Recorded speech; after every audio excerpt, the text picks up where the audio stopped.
Postmaster থেকে IIS মালদার ছেলে, স্বপ্ন তো অনেকেই দেখে, কিন্তু সেই স্বপ্ন পূরণ করতে যে অসীম ধৈর্য, অবিচল কর্তব্য নিষ্ঠা, কঠোর অধ্যাবসায় প্রয়োজন তা কজনেরই বা থাকে।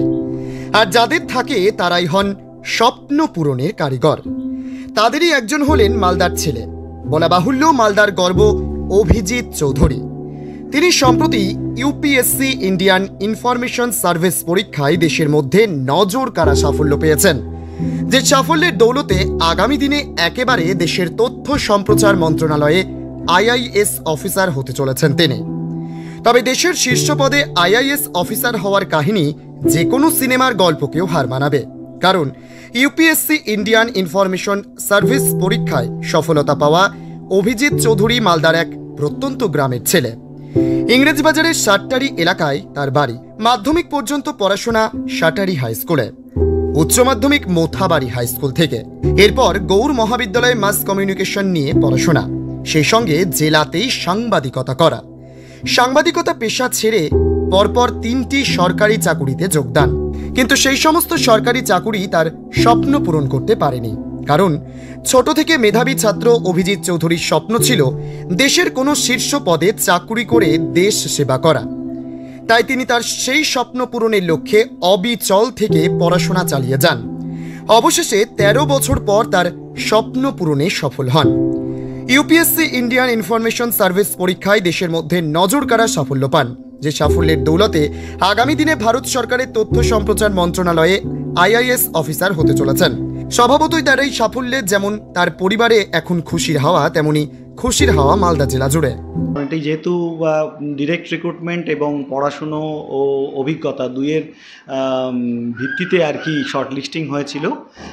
আলাদা করে পড়াশুনো বলতে আমি যেহেতু আমার ব্যাকগ্রাউন্ড মাস কমিউনিকেশন অ্যান্ড জার্নালিজমের পড়াশুনোর একটা বেস তো রয়েছে, আর তার পাশাপাশি মিডিয়া রিলেশনস রিলেটেড কাজ বা প্রেস রিলিজ রিলেটেড কাজ। আমি এই মুহূর্তে পূর্ব রেলের জনসংযোগ যে বিভাগ রয়েছে সেই বিভাগে আমি সিনিয়র পাবলিসিটি ইন্সপেক্টর হিসেবে কাজ করছি। সেই অভিজ্ঞতা এবং অতীতে আমি সাংবাদিকতা করেছি, সেই সাংবাদিকতার অভিজ্ঞতার দিয়েই আমি আবেদন করেছিলাম এবং ইউপিএসসি বিভিন্ন ধাপে স্ক্রুটনি করে এবং স্ক্রুটনি করার পর এই 2021 আইআইএস পরীক্ষার জন্য 20টা ভ্যাকেন্সির জন্য ফাইনালি 130 জনকে শর্টলিস্টেড করে ইন্টারভিউয়ের জন্য, এবং সেখান থেকে এই 20টি ভ্যাকেন্সির এগেনস্টে মাত্র 17 জনকে আর কি রিকমেন্ড করেছে। সেই 17 জনের মধ্যে একজন আমি। হ্যাঁ, আমি বেঙ্গলি ল্যাঙ্গুয়েজ ক্যাডারে এই রাজ্য থেকে একমাত্র ক্যান্ডিডেট হিসেবে আমি সাফল্য লাভ করেছি। হাজব্যান্ড আগে পোস্টালে ছিল, তারপরে আমার যখন বিয়ে হয় তখন কোর্টের পরে এখন হচ্ছে বর্তমানে সিনিয়র পাবলিসিটি ইন্সপেক্টর রেলওয়েতে আছেন, আর রিসেন্টলি তো ইউপিএসসির এটা উনি ক্র্যাক করেছেন। কেমন লাগছে?